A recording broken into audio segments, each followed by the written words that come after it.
ഇന്ന് നമ്മൾ ഉണ്ടാക്കുന്നത് മാതള നാരങ്ങ കൊണ്ടുള്ള വളരെ സിമ്പിൾ ആയിട്ടുള്ള ഒരു പുഡിംഗ് ആണ്. അപ്പോൾ ഇതെങ്ങനെ ഉണ്ടാക്കാമെന്ന് നോക്കാം. നോട്ടിഫിക്കേഷൻസ് ലഭിക്കുന്നതിന് വേണ്ടി സബ്സ്ക്രൈബ് ബട്ടൺ ക്ലിക്ക് ചെയ്ത് ബെല്ലൈക്കൺ പ്രസ് ചെയ്യുക. അപ്പോൾ നമ്മുടെ പോമഗ്രാനൈറ്റ് പുഡിംഗ് ഉണ്ടാക്കാൻ വേണ്ടിയിട്ട് ഇവിടെ ഞാൻ 3 പോമഗ്രാനൈറ്റ് എടുത്തിട്ടുണ്ട്. ഇനി നമുക്ക് ഒന്ന് മിക്സിയിലിട്ട് കൊടുക്കാം. അപ്പോൾ ഇവിടെ ഞാനൊരു മിക്സർ എടുത്തിട്ടുണ്ട്. ഇതിലേക്ക് നമ്മൾ പോമഗ്രാനൈറ്റ് ഇട്ട് കൊടുക്കാം. 3 പോമഗ്രാനൈറ്റ് ആണ് ഇവിടെ എടുത്തിട്ടുള്ളത്.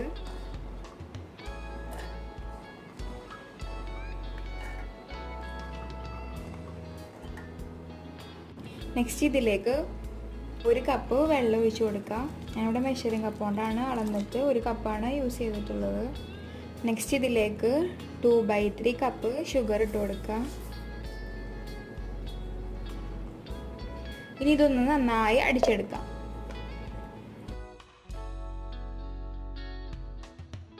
അങ്ങനെ നമ്മളുടെ പോമഗ്രാനൈറ്റ് നന്നായി അരഞ്ഞിട്ടുണ്ട്. ഇനി ഇതൊന്ന് അരിച്ചെടുക്കാം.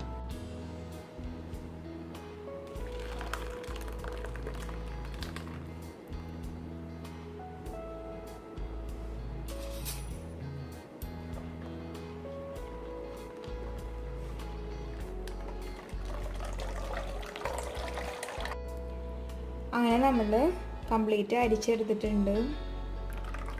ഇതൊന്ന് മാറ്റി വെക്കാം. നെക്സ്റ്റ് ഞാനിവിടെ 10 ഗ്രാം ചൈനാഗ്രാസ് സോക്ക് ചെയ്ത് വെച്ചിട്ടുണ്ട്. ഇനി ഇതൊന്ന് മെൽറ്റ് ചെയ്തെടുക്കാം. അങ്ങനെ നമ്മളുടെ ചൈനാഗ്രാസ് കംപ്ലീറ്റ് മെൽറ്റായി കിട്ടിയിട്ടുണ്ട്.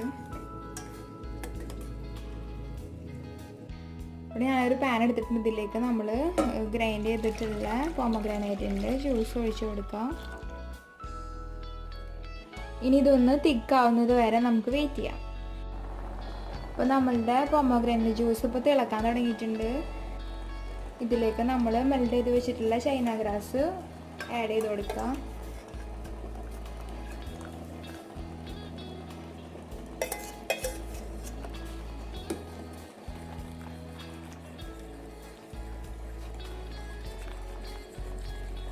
ലോ ഫ്ലെയിമിൽ വെച്ച് കൊടുക്കണം.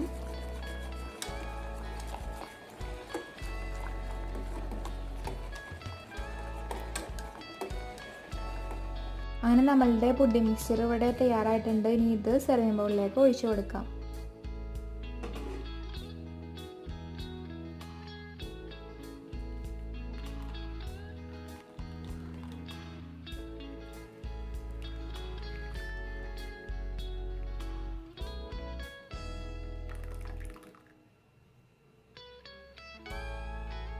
ഇനി ഇത് ചൂടാറിയ ശേഷം നമ്മൾ റെഫ്രിജറേറ്റ് ചെയ്യുക 1 മണിക്കൂർ. നമ്മൾ ഫ്രീസറിലല്ല വെക്കേണ്ടത്, അടിയിലെ തട്ടിലാണ് വെക്കേണ്ടത്. അത് പ്രത്യേകം ഓർക്കുക. അങ്ങനെ നമ്മളുടെ പുഡിംഗ് ഇവിടെ തയ്യാറായിട്ടുണ്ട്. ഇനി ഇതൊരു പാത്രത്തിലേക്ക് മാറ്റി കൊടുക്കാം.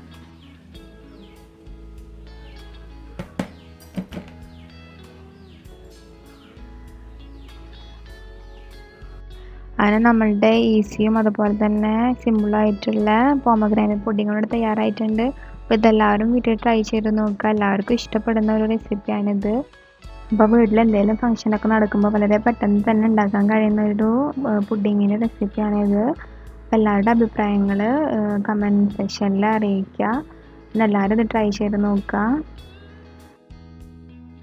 അപ്പോൾ നിങ്ങൾ ഇതിലത്തെ റെസിപ്പിയൊക്കെ ട്രൈ ചെയ്യുന്നുണ്ടെങ്കിൽ അത് എങ്ങനെയെങ്കിലും അതിൻ്റെ പിക്ചേഴ്സൊക്കെ അയച്ചു തരികയാണെങ്കിൽ ഞാൻ ഇതുപോലെ വീഡിയോൻ്റെ എൻഡിലായിട്ട് ആഡ് ചെയ്യാം. അതുപോലെ തന്നെ ബാക്കി ഫേസ്ബുക്ക് പേജിലും ഇൻസ്റ്റാഗ്രാം പേജിലൊക്കെ ഷെയർ ചെയ്യാറുണ്ട്.